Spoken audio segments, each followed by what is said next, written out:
So what is a private subnet? We normally create this to contain resources that needs to be accessed internally. Particularly, it needs to be protected from internet access. So the workloads like application, databases, and stuff like that. So these resources would be able to connect to the resources that are located in the public subnet to be able to connect to the internet. So primarily, you are segregating your infrastructure in a way that your key resources are retained internally and protected from external threats from internet hackers and other public information leak or whatever information security risks that are associated with internet access. The resources inside the private subnet only need the private IP because the traffic, the internet traffic, will be routed through a NAT instance or a gateway. So the device, the NAT instance or the gateway, acts like an intermediary between the public and the private subnet. So the resources inside the private subnet do not need a specific public IP. So this can help an organization to reduce the number of public IPs that they need to buy and maintain. So that could be a cost saving as well as an information security risk management aspect as well. And the only way for the instances inside the private subnet to access the internet is through the devices we mentioned earlier, the NAT instance or the NAT gateway. Again, there are subtle differences between what a NAT instance and a NAT gateway is. NAT instance is slightly dated now, and it is not really recommended to use except for very specific cases. The general recommendation from AWS is to use NAT gateway. We will look into detail why that is. So, for example, you might have a database server in the private subnet that need to be connected to internet to get an update from the software update service or whatever. So you would use something like a NAT gateway or instance so that the private instance would be able to connect to the internet via this gateway, while the reverse is not possible.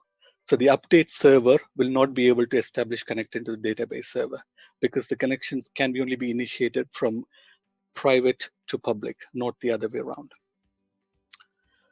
So from a routing point of view, the private subnet will usually have the access all route, which is the 0.0.0, which we configured the other day to the internet gateway. But in this case, it will not be an internet gateway because they cannot see the internet gateway. It is segregated into a separate network, subnet here. So they need to be able to only connect to a NAT instance, which would be normally up here. So instead of, for example, here, they connect through like this, right? Whereas here, the connection would be this way. So this could be a NAT instance or NAT gateway. Sorry, guys, I'll update the diagram and send it to you, but this is where they normally gets placed.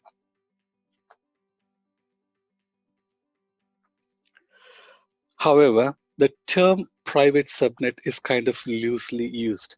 If you want a real private subnet, then there would be no connection to external whatsoever. So there will be no route outbound or inbound to any of those devices like NAT instance, NAT gateway. So that's like real private subnet.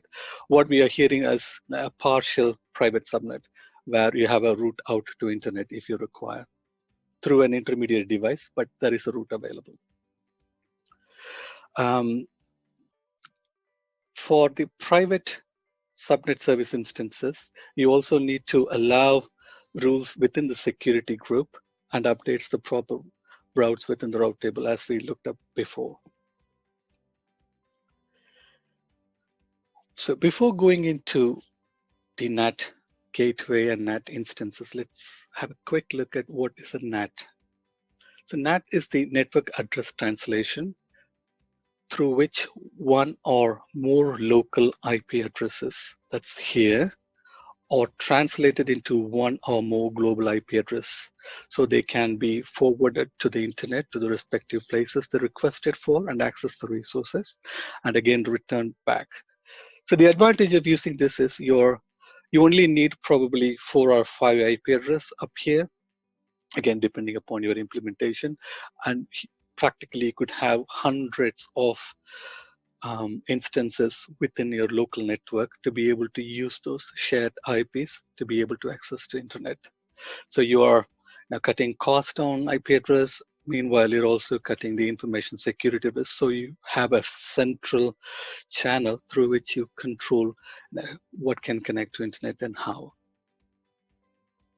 So NAT instances. So these are very generic Amazon Linux AMIs. So these are not hardware devices or any specialized devices. So these are our usual virtual instances, but are specifically tuned to be a NAT instance, and these are available within our AMI store.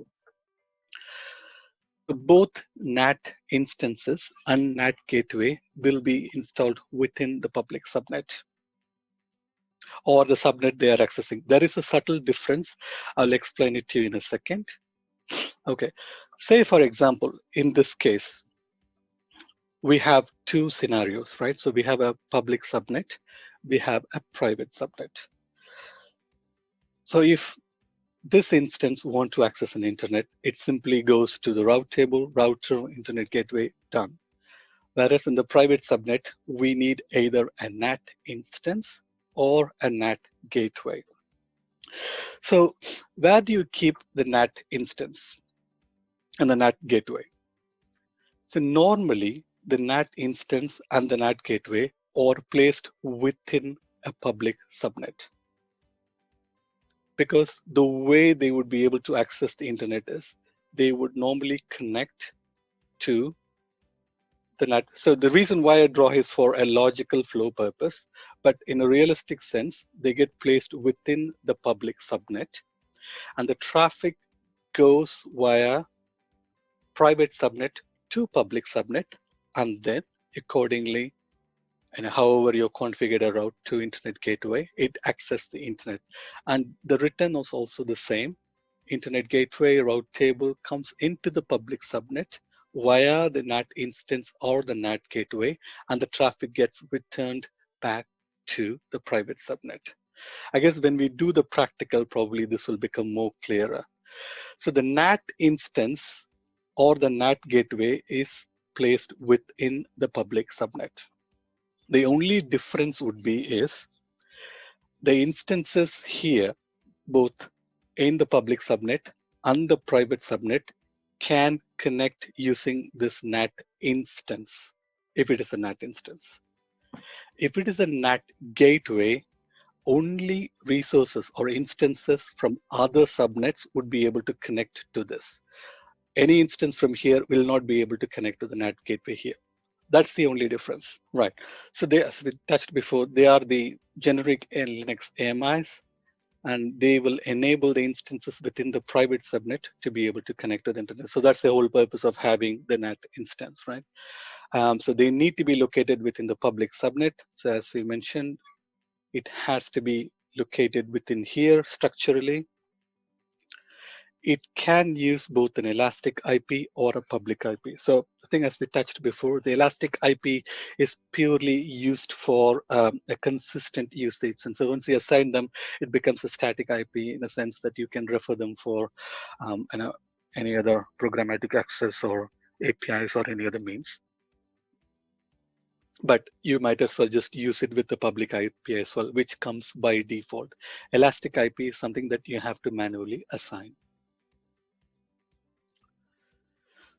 So in terms of the cost, you have to provision one instance or more than one instance depending upon your use case.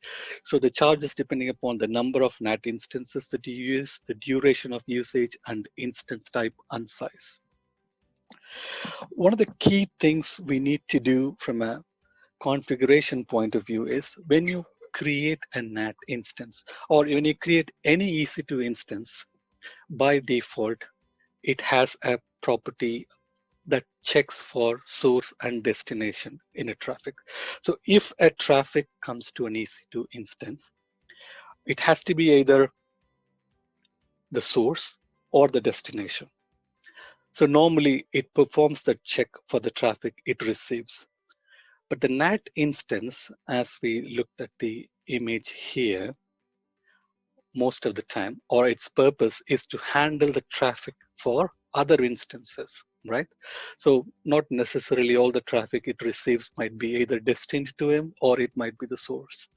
So we have to specifically disable that flag because it's a default characteristic property of EC2. So that's something we need to be mindful of when we create the NAT instance. And the private subnet need to have a route set to NAT. So this need to have a route pointing to the NAT instance. So if there are any traffic that requires internet access, then it gets forwarded to the instance appropriately and connect to the internet to access the resource. Right. So why NAT instances may not be the best solution available, and why do we have NAT gateways then? So the first is, as we discussed before, so this is just another EC2 instance, a specialized instance, but still it's an instance. If that particular instance, if you've just only provisioned one instance here, and if that instance goes down, that's it. Nobody from here can connect to internet. So the availability aspect of it becomes cumbersome. We need to configure multiple NAT instances across multiple availability zones, create placement groups, and so on. So that becomes more difficult to manage, and the availability will be an issue, especially if you have a highly available requirement or an environment. Then, the manual process around it.